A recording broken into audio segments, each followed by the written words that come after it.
Et si, du jour au lendemain, le centre de gravité du commerce mondial se déplaçait au cœur du désert marocain? Imaginez, là où ne régnaient que dunes et mirages, s'élève aujourd'hui le chantier colossal de Dakhla, porté par un investissement de 12 milliards de dollars. Ce n'est pas un port ordinaire.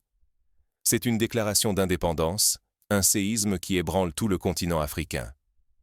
En plein Sahara occidental, ce port en construction ne se contente pas de repousser les limites de l'ingénierie. Il défie l'ordre établi.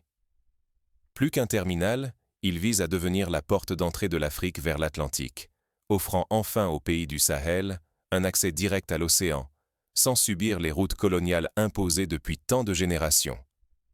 Certains n'y voient qu'un port. D'autres y lisent la promesse d'une Afrique qui prend son destin en main. Ici, ce sont les Africains qui redessinent les règles, loin de la tutelle occidentale, à la croisée de l'ambition marocaine et des rêves de souveraineté du Burkina Faso et de ses alliés.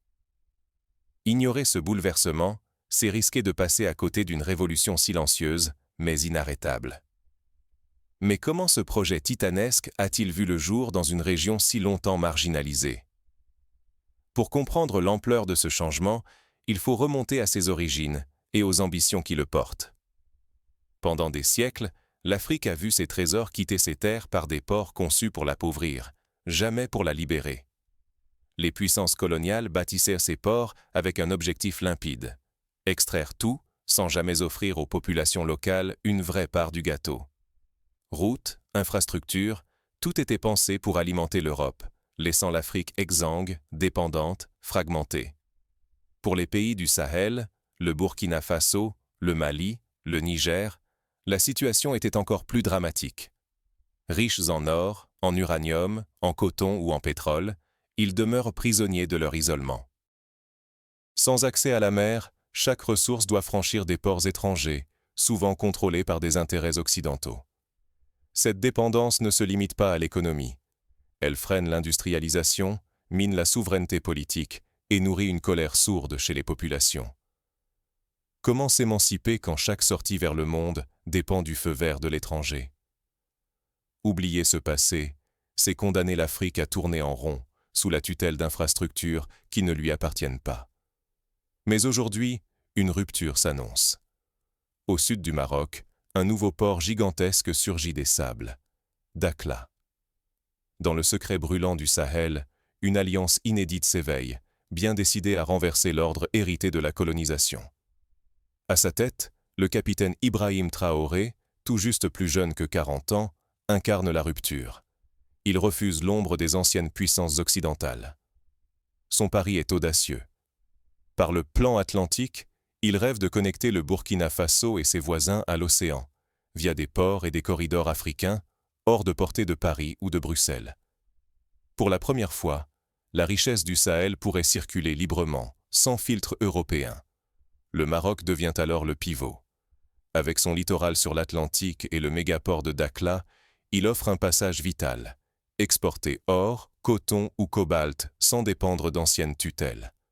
Le Sahel, jadis enclavé, peut regarder vers le monde, sans demander la permission à Paris ni à Washington. Mais le défi est immense. Si l'alliance échoue, la pauvreté et la domination étrangère reprendront leurs droits. À l'aube de cette révolution, tout se joue. Souveraineté réelle ou éternel retour en arrière. Le suspense est total. La résistance ne tardera pas à se manifester. À mesure que le projet prend forme, les regards du monde entier convergent vers Dakhla. Les enjeux ne cessent de grandir, et les menaces aussi. Ce qui se joue dépasse de loin la simple circulation de containers. C'est une guerre pour l'indépendance. L'annonce du nouvel axe atlantique a semé la panique à Paris et à Washington. Pour la France et les États-Unis, l'émancipation du Sahel est un scénario cauchemardesque. Leur emprise sur l'or, les minerais et l'énergie africains vacillent, menaçant des décennies d'avantages stratégiques. Les premières ripostes sont brutales. Des lignes ferroviaires sabotées, des routes coupées, parfois même des explosions mystérieuses sur les chantiers. Le signal est clair. Certains pointent du doigt des rivaux régionaux. D'autres accusent des opérations occultes menées pour freiner l'essor du port de Dakhla et de ses alliés sahéliens. Mais la mobilisation grandit. L'opinion publique africaine, portée par l'espoir d'une Afrique maîtresse de son destin, se rassemble. L'Algérie, malgré des tensions anciennes, affiche un soutien croissant à l'axe Sahel-Maroc. Une unité inattendue se dessine, bousculant tous les pronostics. Déjà, les premiers signes de succès apparaissent. Au Burkina Faso, les recettes issues des nouveaux corridors progressent rapidement. L'armée, auréolée de ses victoires, redonne confiance à la population. Un souffle de fierté et d'optimisme traverse Ouagadougou et les villes du Sahel. Mais la pression reste maximale. En cas d'échec, l'Afrique risque la dépendance et la violence. Si elle réussit, une ère nouvelle d'autonomie pourrait s'ouvrir, bouleversant le destin du continent. La partie qui s'engage maintenant sera décisive. Tout peut basculer en quelques semaines. Transformer une infrastructure, c'est ouvrir la voie à la liberté. Le port de Dakhla n'est plus un simple point logistique. Il incarne une renaissance africaine. Chaque conteneur qui part affirme que l'Afrique reprend la main sur son avenir. Ce chantier prouve qu'il est temps d'élever la voix du continent. Investir dans la connectivité, c'est tisser des liens solides entre nations, ouvrir de nouveaux corridors d'échange et démontrer que la coopération Sud-Sud devient une réalité tangible.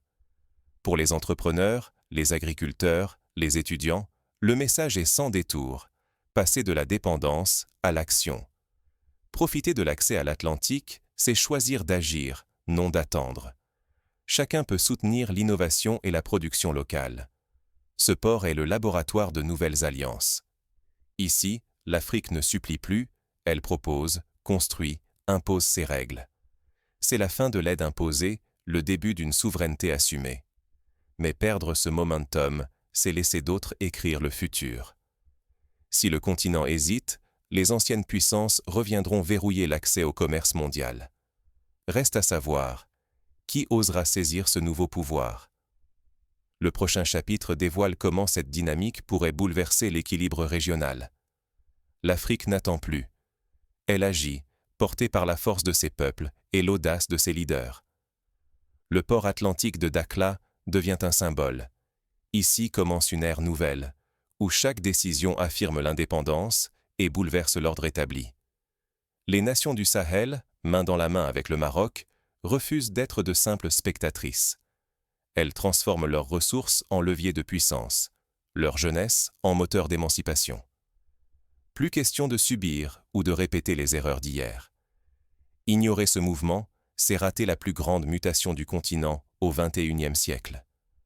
L'Afrique ne réclame plus sa place. Elle la prend, fière et résolue.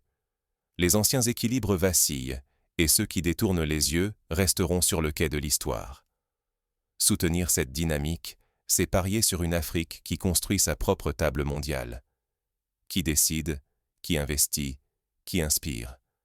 Ce qui se joue à Dakhla résonnera de Dakar à Kigali, d'Ouagadougou à Addis Abeba. Entrepreneurs, étudiants, investisseurs, curieux, ne restez pas à l'écart. Participez, débattez, engagez-vous. L'avenir se joue maintenant et l'Afrique avance sans retour.